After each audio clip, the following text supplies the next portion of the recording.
coach high school football. I'm able to change the lives of young men, not only on the football field, but in life. I'm able to be that resource for them, which is very unique in itself because not a lot of hemophiliacs are involved in American football. I got involved in the coaching aspect because I couldn't play growing up. I was diagnosed with hemophilia at the age of 10. I had had hemophilia my whole entire life, but did not know. I was born in the U.S. Virgin Islands, where bleeding disorders really didn't take a front seat. While helping my parents move into their new home, I actually had an internal ankle bleed one night, was rushed to the ER the following morning, and when the doctor went to pull out what should be clear fluid, it was actually blood. At that moment, he asked my mom, why didn't you tell me he was a hemophiliac? It was a tough moment in my life, even harder for my parents. Not knowing what hemophilia was, not having a family history of it, the very first thing that goes through parents' minds is my son gonna die?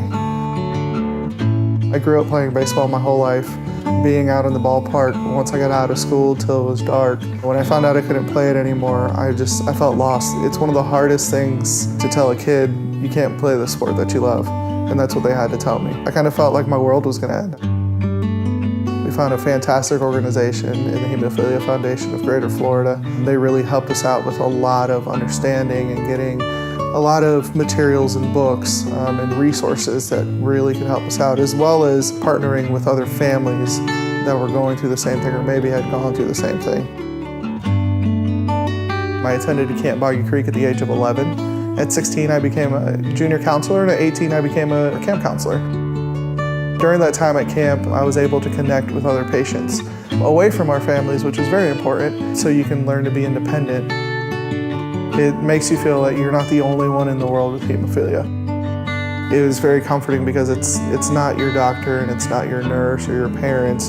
It's somebody else that's living with hemophilia. It's somebody else that's going through or has gone through the challenges that you've already gone through. You know, there's ways to cope with this and there's ways to live a normal life with having hemophilia.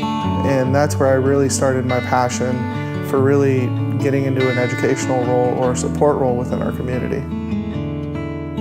I also learned to self-infuse, which is very important in my life because that really broke away some of the chains and barriers that I had. Without learning how to self-infuse, I was really tied down to a nurse, a family member, a doctor when I had a problem. I think it changed my life completely. My parents were allowing me to go do a lot more things, being able to spend the night at friends' houses, going out to a lot more events, being able to travel without them. So it really was a liberating moment in my life. My treatment growing up was very routine, so I was being placed on an on-demand treatment. So I was only being infused when I had bleeding episodes. It wasn't until about the age of 16 until I went to a prophylaxis treatment. When I went to a prophylaxis treatment, I really did see my life change for the better, and I was able to have that sense of security that comes with knowing that you have medicine in your body to protect you. We decided that a twice-a-week regimen was going to be best for me. So I was used to having 6 to 8 breakthrough bleeds a year. I was used to having some adverse reactions. Haven't had any bleeds. I haven't had any adverse reactions. I'm able to continue living my life the way I want to live it. It's been life-changing for me. It really protects me throughout all my activities that I do throughout the week. Having a daughter, Amelia Ann, has changed my life for the better. She's the joy of my life. Now that she's here, she's really pushing me to become not only a better husband, but a better father as well. And that all encompasses making sure that my treatments don't take away from time for my family.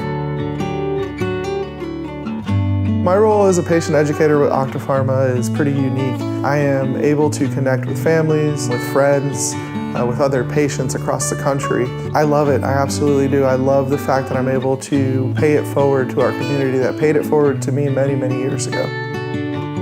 I find great joy in seeing these young boys turn into young men and graduate, and giving them some sort of direction and knowledge that with any adversity that comes up in life, when they leave, that they know that they can handle it, they can get through it.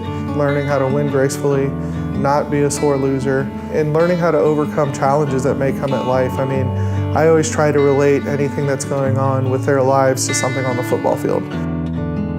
I really try to be an example for them, because not everybody's life is roses. You know, it's not always easy. There's always going to be peaks and valleys. And during those peaks and valleys, you just have to learn how to equalize yourself out, because you know that eventually it's all going to work itself out.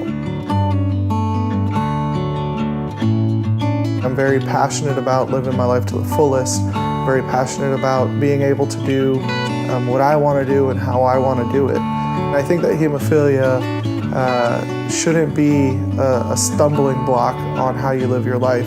I think hemophilia should be a part of your life, and it's a very important part of your life, but hemophilia shouldn't dictate it. You should be able to do what you want to do, whether that's coach high school football, whether that's get a culinary arts degree. I think that hemophilia should be a part of it, but it shouldn't stop you from doing it.